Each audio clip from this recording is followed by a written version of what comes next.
దివ్య పాలపట్నంలో రంగారెడ్డి జిల్లా నుంచి ఈ పరమ పవిత్రమైనటువంటి ప్రతి గ్రామానికి యాత్ర చేస్తూ వచ్చినటువంటి పెద్దలు అన్నదమ్ములు అక్కచెల్లెలందరికీ కూడా హృదయపూర్వమైనటువంటి ప్రేమపూర్వకమైనటువంటి స్థాయిలో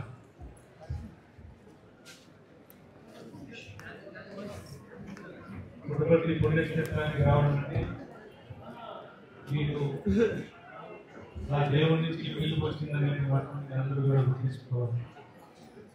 కేవలం స్వామి దగ్గర నుంచి మీకు పిలుపు వస్తేనే ప్రశాంతంగా నేను రాగలుగుతాను. రావడానికి సాధించాలి. ఈరోజు దాదాపు 600-700 మంది స్టూడెంట్స్ వచ్చారని చెప్పారు. ఈ పదయాత్ర అంతా వాళ్ళే నిలబడుతున్నారు. మరి ఏ స్కూల్ ఏ కాలేజ్ నుంచి వచ్చారు?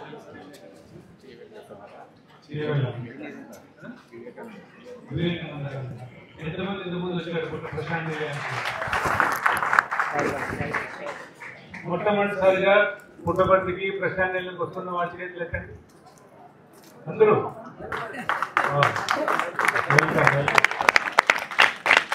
Vivekananda college, Gandhi medical college కూడా ఉన్నారు. మరి మోడల్ క్లాస్ చేయగల మార్పు డిగ్రీ కాలేజ్ చేయబడ గవర్నమెంట్ డిగ్రీ కాలేజ్. ఓకే, అక్కడ ఉన్నారు, మీరు వెనకాల ఉన్నారు. చైతన్య డిగ్రీ కాలేజ్ చేయబడ. చైతన్య డిగ్రీ కాలేజ్ చేయాలి. వాళ్ళు మార్పు చేయండి. ఇక్కడే ఉన్నాడు. ఓకే, మరి వివేకానంద కాలేజ్ చేయండి. ఓ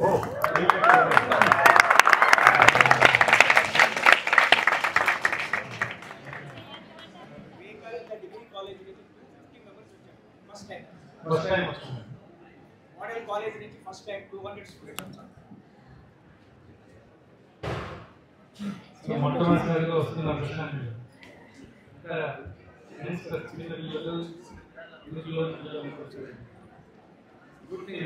చాలా సంతోషంగా ఎక్కువగా ఎడ్యుకేషన్ ఇన్స్టిట్యూషన్స్ ద్వారా చిన్న వయసులోనే ఒక మంచి విద్యను అందించి విలువలతో కూడినటువంటి విద్యను అందించాలని చెప్పి బాబా అనేక కార్యక్రమాలు చేస్తూ విద్యకు ఒక సపరేట్గా ఎక్కువ ప్రాధాన్యత ఇస్తూ కాలేజీలు కానీ యూనివర్సిటీ స్కూల్స్ అన్ని స్థాపించి పిల్లలకి మంచి ప్రబోధన చేస్తే వాళ్ళు భారత పౌరులుగా తయారవుతారని, మంచి ఉత్తమ పౌరులుగా తయారవుతారని ఒకే ఉద్దేశంతో దాదాపు 50-60 సంవత్సరాల నుంచి ఈ విద్యా సంస్థలు నెలకొల్పి అందులో మనకి పిల్లలందరినీ కూడా మేము కూడా అక్కడే చదువుకున్నాం. అందరినీ కూడా తీర్చిదిద్దుతూ ఇక్కడ సత్యసాయి స్కూల్స్ కాలేజ్ అంటే ఇంటిగ్రేటెడ్ ఎడ్యుకేషన్ అంటే మనం నేర్చుకునే పాఠాలతో కూడా మానవతా విలువలు నేర్పించడం అనేటువంటిది ఇక్కడ జరుగుతుంది. అంటే మానవతా విలువలు అంటే మరి ఈరోజు నిన్న చూసినట్టు ఇక్కడంతా ఈరోజు పూజ కార్యక్రమం అంటే కాదు, బాగా చదువుకోవాలా, బాగా గ్రేడ్స్ కావాలా, మీ తల్లిదండ్రులు సంతోషపెట్టాలా. అప్పుడే స్వామి ఎప్పుడు చెప్పేవారు, మీరు కష్టపడి చదువుకోవాలి. ఎవరి కోసం చదువుకోవాలి? ఎవరి కోసం చదువుకోవాలి? పిల్లలు పేరెంట్స్ కోసం, ఎవరి కోసం చదువుకోవాలి? మన కోసం, మీ కోసం చదువుకోవాలి. పేరెంట్స్ కోసం పేరెంట్స్ సంతోషపెట్టడానికి చదువుకోవాలి. అయితే మీ కోసం చదువుకోవాలి. మనం మొత్తం చూసే తల్లిదండ్రులు దేవుడు దేవుడు ఏమో మనకి అమ్మా నాన్నే మనకు కష్టపడే దేవుడు దేవుడు.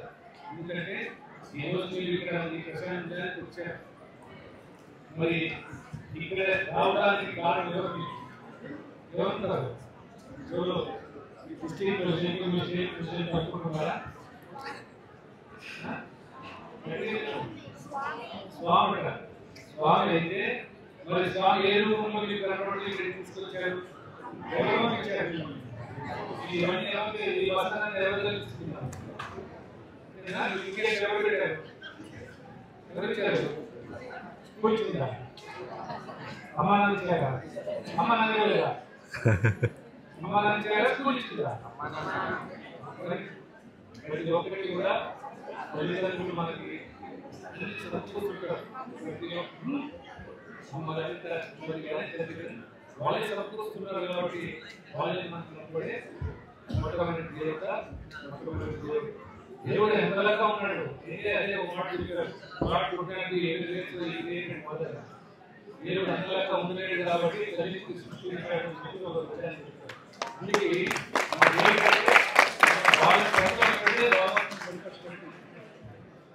తల్లిదండ్రులు సంతోషపెడితే భగవంతుడిని సంతోషపెడతాం. ఈరోజు నేను ఇక్కడ ఆనందంగా వచ్చి తిరగడానికి ఇలాంటి ఒక ప్రతి యాత్రకు రాగలుగుతున్నారంటే ఇంతమంది స్టూడెంట్లు అంతా వీళ్ళు వచ్చారు. కారణం తల్లిదండ్రుల యొక్క ప్రోత్సాహం. వాళ్ళు వదిలేస్తే నేను రాలేదు. కాబట్టి అలాంటి మనం ఎప్పుడు కూడా వాళ్ళకి ఎప్పుడు కృతజ్ఞతగా ఉండాలి.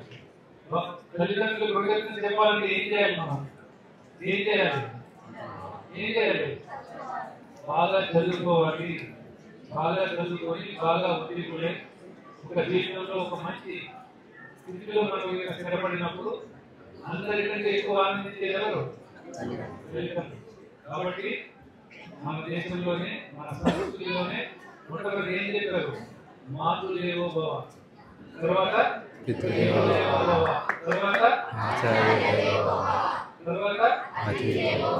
మొట్టమొదటి ఎవరు? మాతృదేవో భవ. తల్లినే మొట్టమొదటిగా వాళ్ళ గౌరవాన్ని ఫస్ట్ మాతృదేవో తల్లినే మనకు దైవంగా చెప్తూ వచ్చాం. అది మన సంస్కృతి. ఈ భారతీయ సంస్కృతి అనేటువంటిది అన్ని సంస్కృతులకి అన్ని సంస్కృతులు మిళితమైనటువంటిది, అన్ని సంస్కృతులు వివిధమైనటువంటిది. ఈ భారతీయ సంస్కృతిలో మనం ఈ దేశంలో పుట్టడమే మనం చేసుకున్న మహాపుణ్యం. ఈ దేశంలో మనం జన్మించడం అనేటువంటిదే మనకు పూర్వజన్మ సుకృతం. ఎన్నో దేశాలు ఉన్నాయి, ఎన్నో చోట్ల ఉన్నాయి. భగవంతుడు ఎక్కువగా ఎక్కడొచ్చాడని ఎవరైనా అడిగితే ఏ దేశం చెప్తారు తెలుసా? 200 దేశాలు ఈ ప్రపంచంలో ఉంటే దేవుడు కానీ దేవుడు అవతారాలు కానీ మునులు కానీ యోగులు కానీ మహర్షులు కానీ పరమహంసులు కానీ మహాత్ములు కానీ ఎక్కడొచ్చారు? ఎక్కువగా మన భారతదేశంలో. ఇది మన దేశంలోని అంతమంది అవతారాలు ఎక్కడా లేదు. ఎక్కడ లేకుండా రోజు కనపడుతుంది. ఇక్కడ ఉన్నటువంటి అవతారాల మూర్తులు ఎంతమంది, ఇక్కడ ఉన్నటువంటి అవధూతులు ఎంతమంది, ఇక్కడ ఉన్నటువంటి యోగేశ్వరులు ఎంతమంది. అలాంటి ఒక పరమ పవిత్రమైన ఈ దేశంలో మనం పుట్టడం అనేటువంటిదే మనం చేసుకున్నటువంటి పూర్వజన్మ సుకృతం వల్ల ఇక్కడ పుట్టున్నాం. మనం భారతీయులు అంటే సామాన్యులు కాదు. బాబా చెప్పేవారు భారతి అంటే భగవంతుడిని రచించడం, అంటే భగవంతుడిని ప్రేమించే ఒక దేశం భారతి అన్నారు. భారతదేశం అంటే భగవంతుని పట్ల విశ్వాసం కలిగినటువంటి ఈ దేశంలో మనం జన్మించడం, ఈ దేశంలో మనం అందరూ కూడా పుట్టి పెరగడం అనేటువంటి మనందరి యొక్క అదృష్టం. ఒకసారి అలెగ్జాండర్ వినేటారు. అలెగ్జాండర్ వస్తే ఏమేమి అడిగారో అంతా.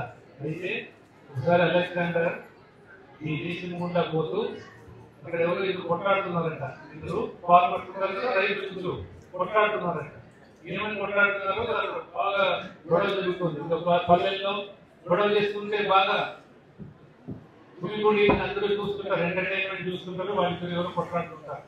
సో బాగా గొడవ జరుగుతుంది.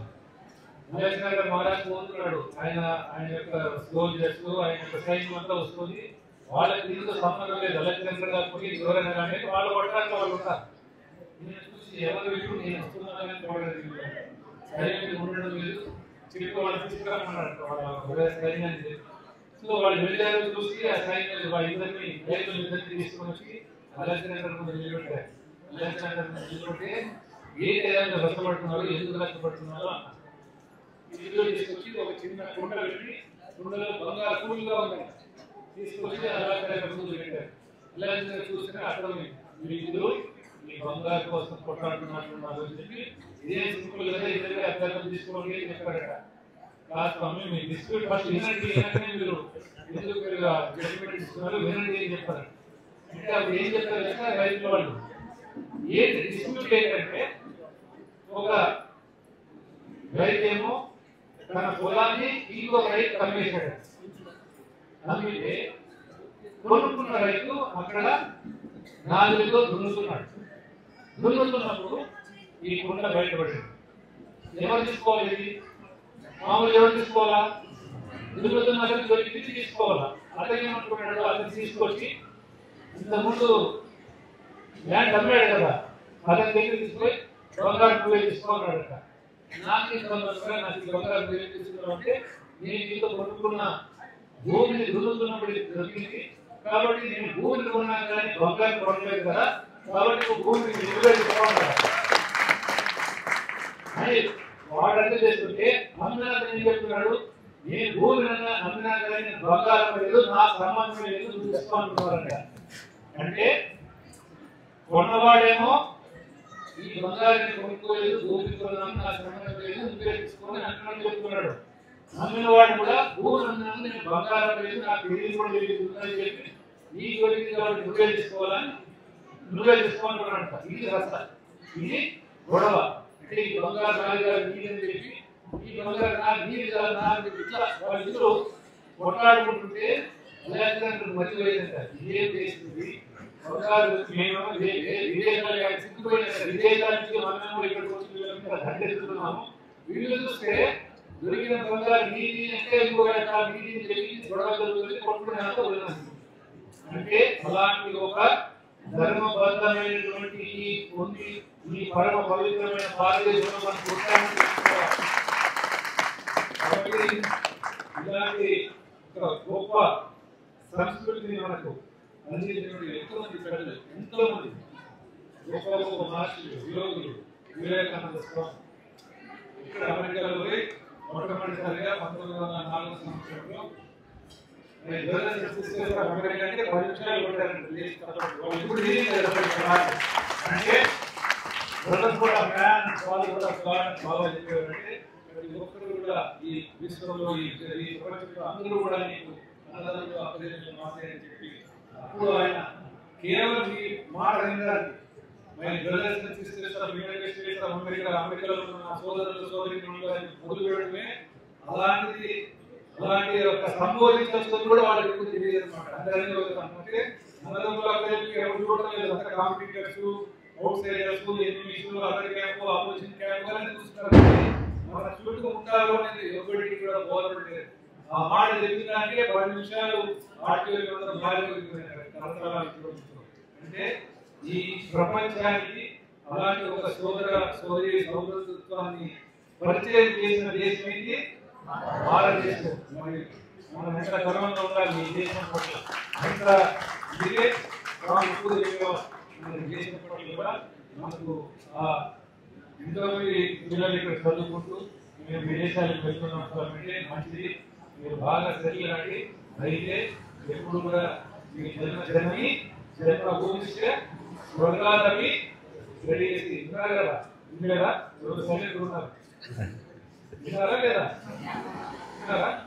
జన్మభూమి అంటే మాతృమూర్తి, ఈ మాతృదేశం స్వర్గం కంటే గొప్పది చెప్తున్నది. ఎవరు చెప్పారు తెలుసా? ఎవరు చెప్పారు? శ్రీరామచంద్రుడు చెప్పిన మాట ఇది. ఇప్పుడు కాదు, ఎన్నో వేల సంవత్సరాల క్రితం శ్రీరామచంద్రుడు చెప్పిన మాట. మీరు సినిమా సినిమాలు చెప్పే కాదు, శ్రీరామచంద్రుడు రోజుల్లో ఎక్కువ చెప్పారు ఆ మాట. కాబట్టి జనని జన్మభూమి కంటే మనకు మాతృభూమి, మాతృ తల్లి, ఈ జన్మనిచ్చిన బిడ్డ స్వర్గం కంటే గొప్పవి చెప్పినటువంటి గొప్ప విషయంలో బాబా ఒక సమయంలో ఒక సన్యాసి ఉన్నాడు. ఆ సన్యాసి దగ్గర ఒక బ్రహ్మాండమైన గుర్రం ఉండేది. ఆ గుర్రం చూస్తే ఎవరు రాజు దగ్గర కూడా లేదు కదా, గుర్రం తెచ్చుకున్నాడు. బ్రహ్మాండమైన గుర్రం తయారైంది, బ్రహ్మాండంగా ఉంది. ఉంటే ఆ గుర్రం ఇలాంటి ఒక మంచి జాతి, మేలు జాతి గుర్రం రాజు దగ్గర సన్యాసి దగ్గర మాట్లాడుకుంటారు కదా. అక్కడ మామూలుగా సొసైటీలో మన చుట్టుపక్కల కూడా ఊరిలో ఉంటారు. ఏదైనా మంచి కాలం ఉందంటే వీళ్ళకి మంచి కాలం ఉంది అని ఇంకా చెప్తూ మొదలు పెట్టాలి. ఇంట్లో రసవాళ్ళు ఉంటాయి, వాళ్ళకి 54 ఇంచులు టీవీ ఉందంటే మాకు 20, 30 ఉంది. ఇంట్లో గొడవలు అయిపోతాయి కదా. అలానే ఎవరో వాళ్ళకి ఎక్కడ చెప్తున్నారు అందరూ కూడా. పెద్ద గురం, మేలుజాతి గురం ఉంది, సన్యాసి దగ్గర ఎందుకుంటారా, రాజు దగ్గర లేదు, రాజు దగ్గర ఉండాలంటే పోయి రాజులో పడుతుంది. రాజులో పడుతుంది. రాజుగారు ఏం చెప్పారు? గొడవలు పంపించారు. ఆయన మంచిగా చెప్పి ఆయనకి ఏమన్నా డబ్బులు ఇస్తాము ఆ గుర్రాన్ని ఇచ్చేయమని పోయి వాళ్ళు అడిగితే నేను చిన్న గురించి తెలుసుకున్నాను నేను లేకుండా ఉండలేదు నేను 20 ఏళ్ళు చెప్పాడు వాళ్ళు పోయి చెప్పారు కాదు తిరిగి ఆయన ఏం చేశాడు కావాలంటే రెట్టింపు ఇస్తాము మళ్ళీ తీసుకుపోయి డబ్బులు కావాలి ఇంకా ఇస్తామని చెప్తున్నాను అని చెప్పాడు మళ్ళీ వాళ్ళు చెప్పారు ఇంకా దాన్ని ఇస్తాం అది గుర్రాన్ని ఇచ్చేసి లేదు ధనంతో నేను ట్రేడ్ చేయదలుచుకోలేదు ఇది నాకు అర్థం నుంచి నేను ఎదురదలుచుకోలేదు అన్నాడు రాజుగారికి చెప్పిన కోపం వచ్చింది బట్టలు పంపించాడు తీసుకురాకుంటారు తీసుకొస్తాకపోతే ఆయనకు మంచి పేరు ఉన్నటువంటి ఒక మంచి సన్యాసి అక్కడ చాలా మంది ఊళ్ళో వాళ్ళంతా వచ్చి ఇదేం సరే అది ఇవ్వనుకున్నాడు ఏం రాజుల మీద వచ్చేది ఈ రాజులో ఏమున్నా రాజు సంబంధించి ఏం కావాల్సింది ఇక్కడే ఉంది అది ఉండలేదు అది తీసుకుపోయే చనిపోతే అక్కవాల్సి వస్తుంది అని చెప్పి వెనక్కి పంపించాడు వీళ్ళు పోయి రాజు చెప్పారు రాజు తెచ్చుకున్నాడు అయినా కానీ ఆయనకి ఎక్కడైనా తీసుకోవాలి అయితే ఈ సన్యాసి ఎప్పుడు ఒక గుడికి అక్కడ పోయేవాడికి వస్తున్నట్ట ఇప్పుడు రాజు దీన్ని ఎట్లా నేను ఆ రాజ్యంలో వీడు కాదని వీడు ఒక గుర్రాన్ని పెట్టుకున్నాడు దీన్ని కావాలంటే ధనం ఇవ్వడు బెదిరిస్తాడు ఎట్లయినా పొందాలని చెప్పి ఒక ప్లాన్ వేశాడు ఏం ప్లాన్ చేశాడు పిచ్చి ప్లాన్ వేసుకున్నాడు ఏం చేసుకున్నాడు ఆయన గుర్రంతో టెంపుల్ ఆ టెంపుల్ పోయే వచ్చే దారిలో కాళ్ళు లేని ప్రపోజల్ ఆయన వేసుకుని కూర్చున్నాడు ఎవరు రాజుగారు వెళ్ళి ఈ గుర్రం కోసం కాళ్ళు లేని ప్రపోజల్ వాడి మాది ఆ టెంపుల్ పోయే దారిలో కూర్చొని ఆయన ప్లాన్ పెట్టండి ఏంటంటే ఆయన వచ్చినప్పుడు స్వామి నా కాళ్ళు లేవు నన్ను కూడా అక్కడ చేర్చండి చెప్పి అడుగుదాం అడిగితే ఏం చేస్తాడు చూద్దామని చెప్పి వచ్చినప్పుడు ఆయన మాకు ఒకసారి అక్కడికి నన్ను కూడా చెప్పండి ఆయన కొంచెం రాదు కదా ఇది కాళ్ళు లేదని చెప్పి చెప్పుకున్నాడు ఎవరు సన్యాసి రాజు అంటే సన్యాసి పోయి వస్తున్నాడు కదా ఆయనకి ధర్మం అరే ఇక్కడ ఎవరో కాళ్ళు లేకుండా ఉన్నాడని చెప్పి ఈ రాజును తీసి అంటే కాళ్ళు లేకుండా యాప్ చేస్తున్నటువంటి రాజును తీసి గుర్రం మీద పెట్టుకున్నాడు గుర్రం మీద పెట్టుకుని తీసుకోవద్దు రాజు చేస్తే ఆయనకు ఆల్రెడీ ఆలోచన ప్లాన్ చేసుకొని వచ్చాడు గుర్రం మీద పోతూనే మామూలుగా తీసుకొని ఈ సన్యాసిని క్లోజ్ చేసి గుర్రాన్ని కంట్రోల్ తీసుకున్నాడు ఇప్పుడు నా చేతిలో ఉంది గుర్రము ఇది నేను తీసుకెళ్ళిపోతాను ఎవడాడు చెప్పాడు ఇంకా సరే ఇప్పుడు ఆయన చేతిలో ఉంది చేతిలో ఉంది గుర్రం మీద కూర్చున్నాడు రాజు రాజ్యంలో రాజు గుర్రం మీద కూర్చున్నా ఏం చెప్తున్నాడు ఏం చెప్పలేము సరే పోతూ రాజా ఉంచుకున్నాడు ఏంటంటే ఇలా జరిగిందని మాత్రం చేస్తే ఎవరికి చెప్పాలి అన్నాడు రాజు పక్కన అంటే నువ్వు అంత ఫూలిష్లో నువ్వు ఓడిపోయావని చెప్తే నీకు నామకరణము నీకు అవమానం జరుగుతున్నావు అని చెప్పి నువ్వు నాకు చెప్పాలని చెప్తున్నావు అని చెప్పి ఆ సన్యాసితో అన్నాడు అప్పుడు సన్యాసి ఏం చెప్పాడు సార్ కాదు రాజా నాకు అవమానం జరిగిందని కాదు ఇలా నువ్వు చెప్పావనుకో రేపు పొద్దున్నే ఏ అవాకి హెల్ప్ చేయడానికి ఎప్పుడు ముందుకు రాడు ఇలాంటి చేస్తాను అంటే ఏం చెప్పాడు అంటే ఒక కాళ్ళు లేని వాడిని నేను హెల్ప్ చేస్తే వీడు నిజమైన దొంగగా వేషం తీసుకొని వచ్చి ఇలా సన్యాసిని తోచేశాడు అనేటువంటి ఇలాంటి పోతే రేపు పొద్దున్నే ఎవరు కూడా ఇలాంటి కాళ్ళు లేని వాళ్ళకి ఎవరైనా అవాకి ఏదైనా సహాయం చేయాలని సంతోషించాడు నిజంగా అక్కడ కూడా ఈ సన్యాసిని తోచేసినటువంటి టైప్ ఆఫ్ పర్సనాలిటీ ఆలోచిస్తారు దయచేసి ఎవరికి చెప్పాలి ఎందుకంటే ఎవరు కూడా ఇలాంటి నిస్సహాయాలకు రేపు పొద్దున్నే సహాయం చేయడానికి ముందుకు రాదు అని చెప్పినప్పుడు అప్పుడు గుర్రం దిగి అతనికి అప్పుడు జ్ఞానోదయం అయింది అరే నేను పొరపాటు చేస్తున్నాను ఇంత మంచి వ్యక్తి కోసం నేను ఇతరుని ఇబ్బంది పెడుతున్నానని చెప్పి అతని బాధాలను చేసి నీ గుర్రం దూరేగా పెట్టు నా జ్ఞానోదయం అని చెప్పి ఇది బాగా చెప్పుకునేవారు అంటే మనసు యొక్క పరివర్తన జరిగినప్పుడు ఇంతటి ఆహ్లాదమైనటువంటి ఒక దివ్యమైనటువంటి ప్రాంతంలో మీరు తిరుగుతున్నారు ఇప్పుడు ఏమంటే ఫ్రెండ్స్ ఏదో ఆనందంగా తిరుగుతున్నారు ఏమైందంటే రంగారెడ్డి జిల్లా ప్రెసిడెంట్ ఉన్నారు వీళ్ళంతా ఉన్నారు ఇందు గలడు అందు లేడని సందేహం వలదు. అంటే ఈ స్కార్ఫ్ ఎక్కడ చూసినా ఉన్నాయి ఇక్కడ. ఈ రోజు ఈ స్కార్ఫ్ వస్తుంటే మొత్తం ప్రశాంతంలో బ్యాటింగ్ దగ్గర ఉన్నాయి, హౌస్ దగ్గర ఉన్నాయి, హాల్ దగ్గర ఉన్నాయి, షాపింగ్ మాల్ దగ్గర ఉన్నాయి, పుట్టపర్తి పురుగులలో ఉన్నాయి. ఎక్కడ చూసినా వీళ్ళే ఉన్నారు. ఎక్కడ చూసినా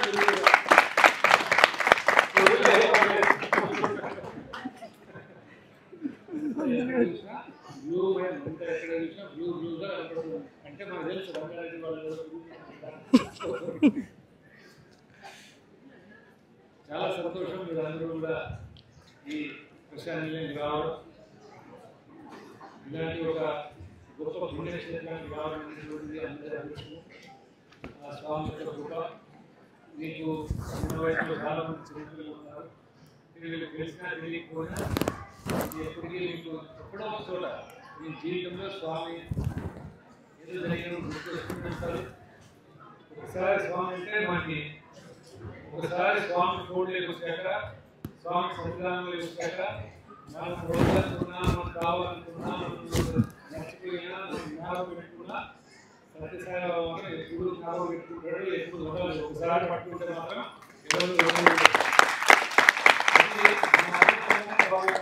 అంటే ఈరోజు ప్రపంచవ్యాప్తంగా ఎన్ని దేశాల్లో ఉంది తెలుసా సత్యసాయి సంస్థలు? ఎన్ని దేశాల్లో ఉంది తెలుసా? 140 దేశాల్లో ఉంది సత్యసాయి సంస్థలు. 140 దేశాలు.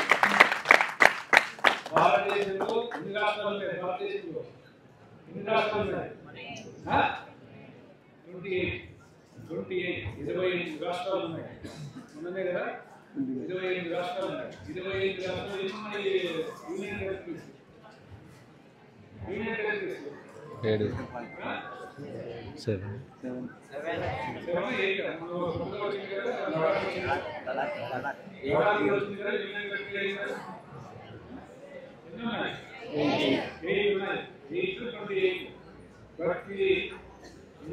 యూనియన్ టెరిటరీస్ లోను 28 రాష్ట్రాలను సత్యసాయి సంస్థలు యొక్క పదాధికారులు ఉన్నారని తెలుసరికి ప్రతి స్టేట్ లో ఉన్నారు. దాదాపు ఎన్ని సెంటర్లు ఉన్నాయి మనకి? 4,000 సెంటర్లు. భజన మండలి దాదాపు 8,000 సెంటర్స్ ఉన్నాయి భారతదేశంలో. ఏ మూల పోయినా సత్యసాయి మందిరాలు కానీ సాయాలు తెచ్చే వాళ్ళు కనపడుతుంటారు. ఏ మూల ఎక్కడైనా సరే మీరు అస్సాం, నాగాలాండ్, అరుణాచల్ ప్రదేశ్ పోయినా మీకు అక్కడ స్వామి కనపడుతుంటారు. కింద మరి కేరళ, తమిళనాడు, కన్యాకుమారి కనపడుతుంటారు. రాజస్థాన్ వచ్చి అక్కడ కనపడుతుంటారు. జమ్మూ కాశ్మీర్ పోతే కనపడుతుంటారు. లడాఖ్ కనపడుతుంటారు. పాకిస్తాన్ బార్డర్ అంటే భారతదేశంలో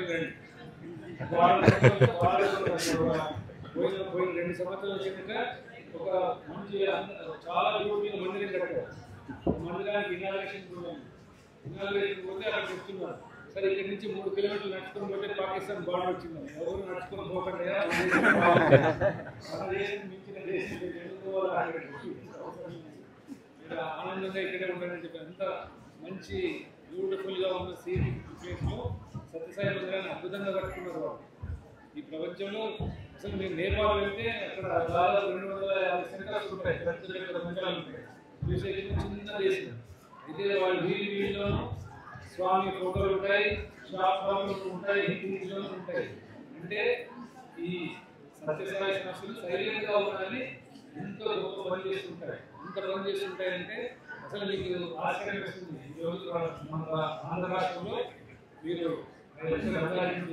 ఇక్కడ ఆంధ్ర రాష్ట్రంలో 45,000 స్కూల్స్ లో 32 లక్షల మంది పిల్లలకు ప్రతిరోజు పొద్దున్నే బ్రేక్ఫాస్ట్ కోసం రాగి జావా ఇస్తుంటారు.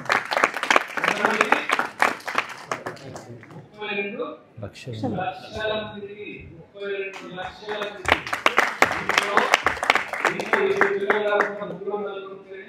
కష్టమైంది. 32 లక్షల మందికి 45,000 స్కూల్స్లో సేవ చేస్తుంది. ఇంకొకటి మీరు ఇక్కడ వచ్చారో చెప్తున్నాం, మాకు ప్రాజెక్ట్ ఉంది. ప్రతి మనిషికి నేను శ్వాస తీసుకుంటాం. ఏం తీసుకుంటాం? ఆక్సిజన్ ఏం వదులుతాం. మరి అందరూ ఇదే పని చేస్తుంటే మరి ఈ ప్రకృతిలో మరి ఎలా సముద్రంలో పెట్టింది. తెలుసా? Because of plants. ప్లాంట్స్ ఏం చేస్తాయి? ప్లాంట్స్ ఏం తీసుకుంటాయి? కార్బన్ డైఆక్సైడ్ తీసుకొని మరి ఒక మనిషికి తీసుకునే ఆక్సిజన్ ని వదిలే కార్బన్ డైఆక్సైడ్ ని సరిగా సమతుల్యం చేసి ఏం చేయగలగాలి తెలుసా? మనిషికి ఏం చేయగలగాలి తెలుసా? 7 చెట్లు కావాలి. ఒక మనిషి ఆక్సిజన్ తీసుకునేకి ఒక చెట్లు వదలాల్సింది 7 చెట్లు కన్నా ఆక్సిజన్ రిలీజ్ చేస్తే ఒక మనిషి తీసుకునే ఆక్సిజన్ తయారవుతుంది. 7 చెట్లు ఉండాలి. కాబట్టి మనము ఏం చేయాలి? ఇప్పుడు సత్యసాయి ప్రేమతను ఒక ప్రోగ్రామ్ పెట్టారు. సత్యసాయి ప్రేమతను. ప్రేమ అంటే లవ్, పరువు అంటే ప్లాంట్, చెట్లు. ప్రేమతో చెట్లు. మీరందరూ కూడా వాపసిపోయాక ప్రతి ఒక్కరు నెలకు 7 నెలలు 7 చెట్లు పెట్టి ప్రోత్సాహం చేస్తారా లేదా? మీరందరూ కూడా చేసి డిస్ట్రిక్ట్ మేనేజర్ ఇస్తాడు. మా దగ్గర ప్రేమతలు యాప్ ఉంది. అప్లోడ్ చేస్తే మేము బిలీవ్ చేస్తాం. స్కూల్ వాళ్ళు ఎవరున్నారు? ఇంకేంటి ఇంకేం school model school, schools, colleges అందరూ కూడా మనమే చేయాలి. మన కోసం చేసుకోవాలి. ఎందుకంటే ఈరోజు పర్యావరణం అంతా ఇప్పుడు గ్లోబల్ వార్మింగ్ అంటున్నారు. ఎక్కడ చూసినా వాతావరణ మార్పులు, ఎక్కడ చూసినా వివిధ ప్రమాదాలు కలుగుతున్నాయి, భూకంపాలు వస్తున్నాయి. ఊరికే ఇంకొంచెం ఏదో ఒక సంవత్సరానికో 2 సంవత్సరాలకు ఒకసారి ఎప్పుడైనా కానీ ఏమంటారు ఫ్లడ్స్, సైక్లోన్స్ వస్తుంటే, తుఫానులు వస్తుంటే ఇప్పుడు నెలకు ఒకసారి వస్తున్నాయి. ఎందుకు? Global warming. గ్లోబల్ వార్మింగ్ అంటే ఈ భూమి వేడెక్కుతుంది. ఎందుకు వేడెక్కుతుంది? ఎందుకు వేడెక్కుతుంది తెలుసా? ఎందుకు వేడెక్కుతుంది తెలుసా? మనం చెట్లు కట్ చేస్తున్నాం, ఆ గ్రీనరీ కట్ చేస్తున్నాం. తర్వాత ఏం చేస్తున్నాం? అన్ని కంప్యూటర్లు, మొబైల్ ఫోన్స్ అన్ని పెరిగి అంతా హీటే. ఎక్కడ చూసినా మేము ఏసీలో వేసుకుంటూ గూగుల్ చూస్తున్నాం. ఈ సర్వర్లంతా కూడా హీట్ జనరేట్ చేస్తూనే ఉంటాయి. మరి ఏసీలంతా హీట్ జనరేట్ చేసుకుంటాయి. మనకు కావాల్సిన ఇవన్నీ కావాలంటే మన మొబైల్ ఫోన్స్ ఇవన్నీ ఫ్యాక్టరీలు పెట్టాలి. ఇవన్నీ కావాల్సిందే. ఇవన్నీ మనం అనుకుంటున్నాం మన సౌకర్యాలు వస్తున్నాయి. సౌకర్యంతో వాటు న్యాయం కూడా జరుగుతుంది. ప్రతి ఒక్క యూత్ కూడా తెలుసుకోవాలి. అందరూ కూడా రెస్పాన్సిబిలిటీగా ఫీల్ అయ్యి ఇది మనది, మన హోము, మన ఇంటే కాదు, మన చుట్టుపక్కల పరిసరాలు కానీ అన్ని బాగా పెట్టుకున్నప్పుడు దీన్ని బాగా చూసుకుంటే మనం కూడా సాధించగలుగుతాం. లేకపోతే ఇలా వేడి ఎక్కువ అయితే మనము భూమిపై నివసించడానికి కూడా ఇబ్బంది పడే అవకాశం ఉంటుంది. అది చాలా దూరం లేదని కూడా చెప్తున్నారు. మన జీవితకాలంలో జరిగిపోతుంది. కాబట్టి మనందరూ కూడా మీరు ఏం చేయాలా? మీరు ప్రశాంతంగా మీరు ఏం చేయాలా? యూ ప్రామిస్ యువర్సెల్ఫ్ దట్ మీరు ప్రతి ఒక్కరు కూడా ఏం చేస్తారు? గట్టిగా చెప్పండి. చెట్లు నాటడం. ప్రతి నెలకు ఒక చెట్టు, నెలకు ఒక చెట్టు నాటండి. 7 నెలలు నాటండి. ఇప్పుడు ఏదైనా ఒక చెట్టు అలా 7 చెట్లు మనకు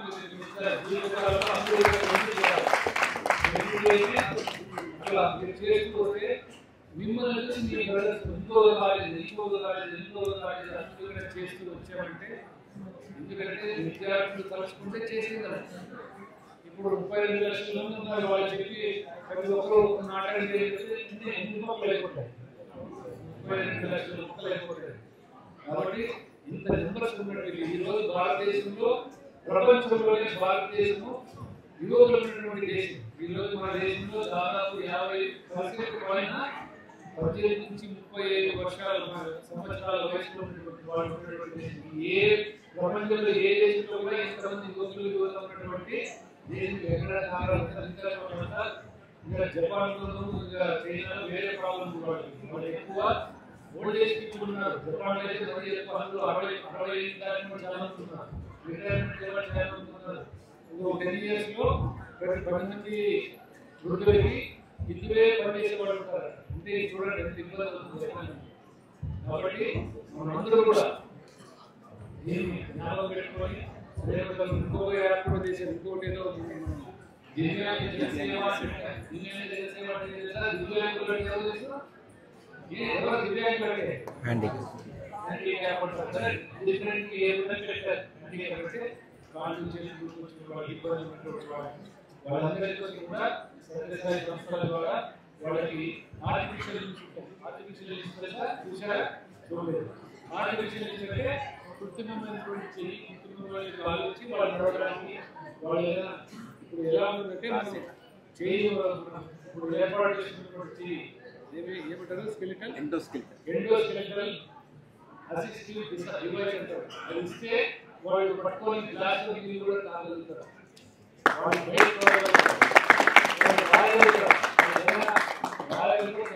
అలాంటి డివైస్ కూడా ఇవ్వడానికి సత్యసాయి సంస్థల ద్వారా ఒక ప్రోగ్రామ్ పెట్టిన దివ్యాంగ జనసేవని మీరు ఈ కాలనీలో ఎవరైనా అలాంటి వాళ్ళు ఉంటే వాళ్ళు మా దగ్గర ఉన్నటువంటి సమితిని వాళ్ళకి రెఫర్ చేసి మీరు ముందు దగ్గర తీసుకోవాలి చెప్పొచ్చేది కదా వాళ్ళని తీసుకెళ్ళి వాళ్ళకి ఏదైనా అవసరం అంటే ఎందుకంటే ప్రతి ఒక్కరు కూడా సమాజం పట్ల మనం ఆ జాగ్రత్త కలిగి ఉంటేనే మనం మామూలు మనుషులు అవుతాం.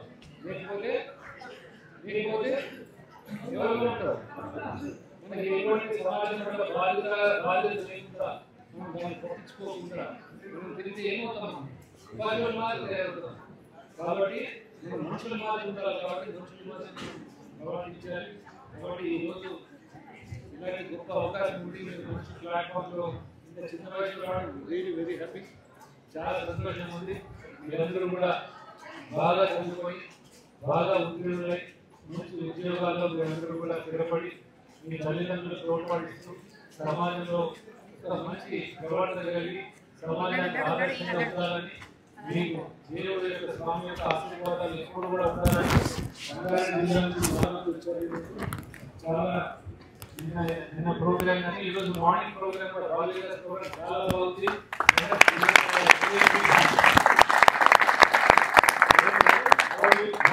భక్తి మార్గాలను పెట్టారు. చూసారా మీరు అంతా లేదు కాఫీ షాప్ చేసిన వాళ్ళు ఉన్నారా? ఉన్నారు. చాలా బ్యూటిఫుల్ గా ఉంది. చాలా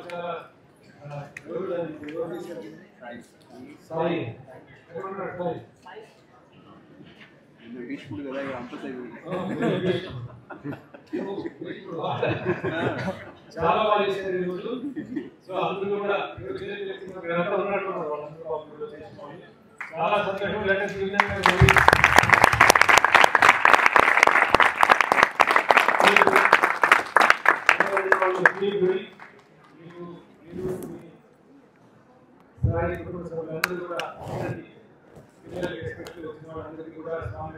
ఆశిస్తులు ఎప్పుడు మీకు ఉండాలని నిండుగా మెండుగా దండిగా మీరందరూ కూడా ఆనందంగా ఉండి మీ తల్లిదండ్రులను మీరు ఆనందపరుస్తూ మీరు మంచి ఉద్యోగులై జీవితంలో ఒక మంచి స్థానంలో మీరందరూ కూడా ఉండాలని చెప్పి ఆ భగవంతుని ప్రార్థిస్తూ మిగతా వచ్చినటువంటి రంగారెడ్డి జిల్లా వారు వారి కుటుంబ సభ్యులు వాళ్ళ యొక్క అందరూ స్నేహితులు అందరూ కూడా సుఖ శాంతులతో అష్టైశ్వర్యాలతో బాగా ఉండాలని చెప్పి వారిని ప్రార్థిస్తూ మీకు ఎప్పుడు అవకాశం ఉన్నా స్వామి ప్రశాంతానికి మీరు వచ్చే అవకాశం కల్పించాలని కూడా స్వామిని కోరుకుంటూ సెలవు తీసుకుంటున్నాను.